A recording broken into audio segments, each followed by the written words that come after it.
O diba? Anong sabi ni Sarah? Salamat daw kay BBM kasi nagkaayos sila ng tatay niya. Nagkaayos sila ni Digong. Diba? Alam mo, sasabihin ko sa'yo, I don't want to name names ha. Maraming DDS na hindi ka gusto dahil sa ugali mo. Yung pagmamatigas mo dun sa tatay mo, tapos marami kang say kay Duterte, kay Digong. Siguro ngayon na realize mo na bilang isang anak, responsibilidad mo na alalayan yung tatay mo pero hindi mo ginawa. Nung panahon na presidente si Duterte, hinayaan mo yung mga tao sa paligid niya na manipulahin siya sa mga bagay na mali, lalo na yung EJK na yan. Pwede mo siyang pagsabihan dyan na mali ipapatay yung mga tao, pero wala kang ginawa. So, anong nangyari ngayon? Eh di nakakulong siya. Tapos ngayon, nagkaayos kayo. Pero kung noon pa, inalalayan mo siya bilang isang anak, hindi mangyayari yan. Kaya wag niyong isisi kay President Bongbong Marcos kung ano man yung nangyari sa tatay mo. Yun. Kaya ayok sa'yo kasi hindi ka marunong magmahal ng tatay, ng magulang. Ang taas mo, girl! Diyos ko, wala ka sa kinalalagyan mo ngayon kung hindi dahil sa tatay mo. At in fairness naman kay Duterte, bilang isang tatay, pinrotektahan ka niya ng buong puso. Alam mo yan. Alam mo yan, Sarah. Marami akong gustong sabihin pero hindi ko nalang sasabihin. Galit na galit ka kay Bongo that time, di ba? Galit na galit ka kay Bongo pero kinalaban mo ba? Alam mo yung mga katarantaduhang ginawa nila, hindi ka nagsalita. Nung linabanan ko si BBM, hinintay kitang magsalita. Nanahimik ka lang. Ano ako, gaga, makikipaglaban mag-isa habang kayo tahimik, habang si Roque nagtatago? Yun yung dahilan. Ngayon, sinisisi nyo si BBM kung ano yung nangyari sa tatay mo. Hindi ba? Alam ko, kilala mo yung tatay mo. May puso naman yan kung kakausapin mo na maayos. Kaso masyado kang mataas. Girl, lapag-lapag din ang paa sa lupa, ha? Kaya hindi ka pwede maging presidente kasi hindi ka marunong talagang magmahal ng pamilya. Dahil pati pamilya mo, nagtatanim ka ng sama ng loob. Bago nyo ayusin ang bansa, ayusin nyo muna yung pamilya nyo. Dahil hindi mo maayos ang bansa kung sarili mong pamilya magulo. Tapos, chururut, tusak, bleh. Tatay mo yan, gaga. One thing I admire about sa family ni PBBM at sa family po ni former Vice President Attorney Leni Robredo, yung gustong-gusto ko at ina-admire ko sa pamilya nila is maayos. Maayos yung pamilya nila, no? Na pagbuklod-buklod nila, yung relasyon ng mag-asawa, maayos, at yung mga anak na palaki ng maayos, no? Yung mga anak, nakita natin hindi nag-aaway, yung mga anak ni PBBM, yung mga anak ni Attorney Leni Robredo, maganda rin yung bonding, no? Kitang-kita naman natin yan. Walang mga issue na personal na awayan. Yun po yung gusto ko sa kanila. And I would like to agree with Mami Pebbles. May point siya dun sa sinabi niya na kung hindi kayang ayusin ng pamilya, paano mo pa maayos yung bansa, no? Parang yung ganun yung mensahe na gusto niyang iparating eh. And I would like to agree with that. Maayos po ang pamilya ni PBBM at maayos po ang pamilya ni Attorney Leni Robredo. Kaya pag nagsasalita sila sa publiko, yung kanilang mga pahayag, may respeto at maayos, may paggalang sa mga Pilipino, no? Walang nagmumura. Never ko pang narinig magmura si PBBM sa Attorney Leni Robredo.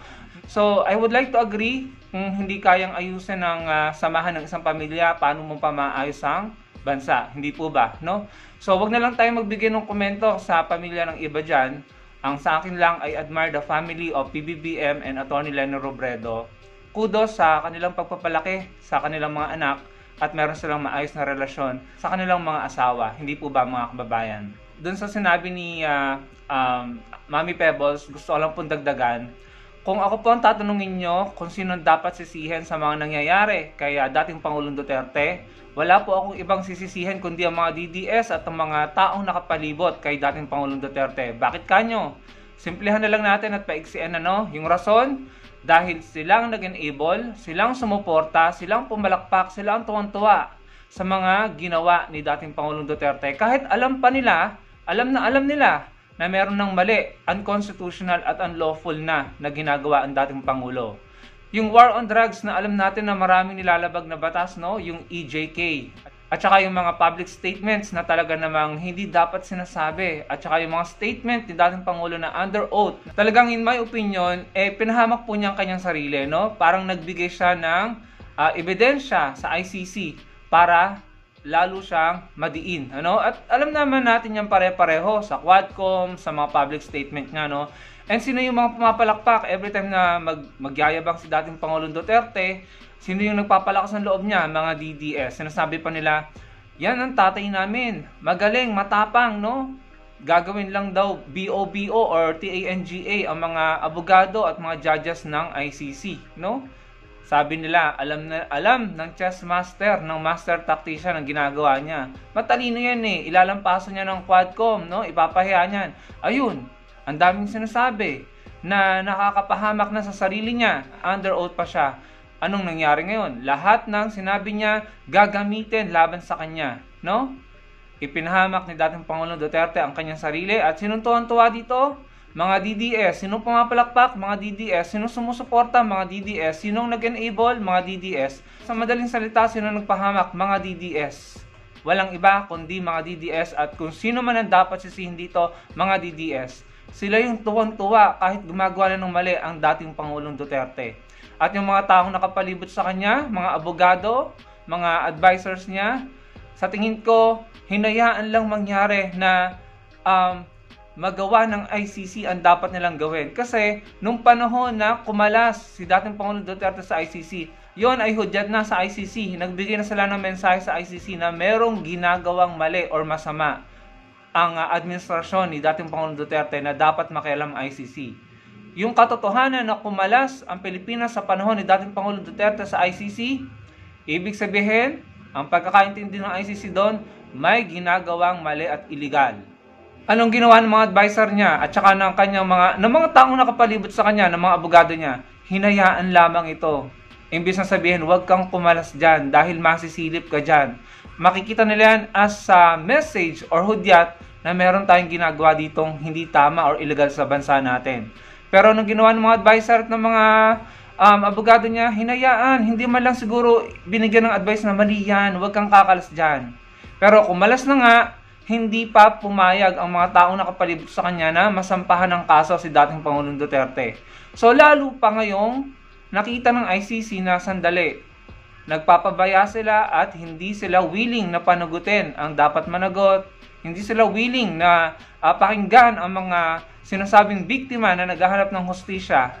So lalo tuloy nagkaroon ng idea at motivation ng ICC na manghimasok at imbestigahan. At tama lang naman at legal lang naman yung kanilang ginagawa. So doon po natalo si dating Pangulong Duterte in my opinion. So again, walang ibang dapat sisihin sa mga nangyayari kay dating Pangulong Duterte ngayon, kundi mga DDS at mga taong nakapalibot sa kanya at yung kanyang mga advisor. At siguro, pati yung mga abogado niya na hindi man lamang siya binigyan ng matinong advice. Kaya ngayon, naandyan siya sa ICC.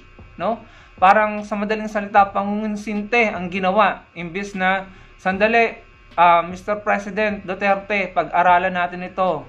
Tignan natin kung ano magiging consequence.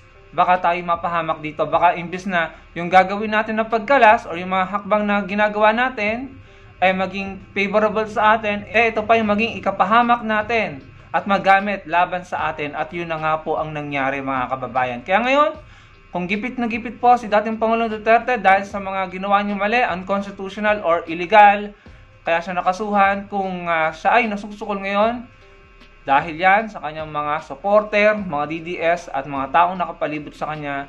And dahil na rin sa kanya, dahil siya rin naman kasi ang umaksyon at nagdesisyon ng mga bagay-bagay na ginawa niya. Anyway, sabi naman niya noon na handa siyang harapin at sisipain, sasampalin. Ayun yata yung mga term niya, no? Talagang may ano ba, hubris, pride, or pagyayabang ang dating Pangulo. Kaya ngayon, andyan siya sa ICC, no? So, kayo na lamang pong humusga. Ano pong masasabi nyo sa ibinahagi ko sa inyo?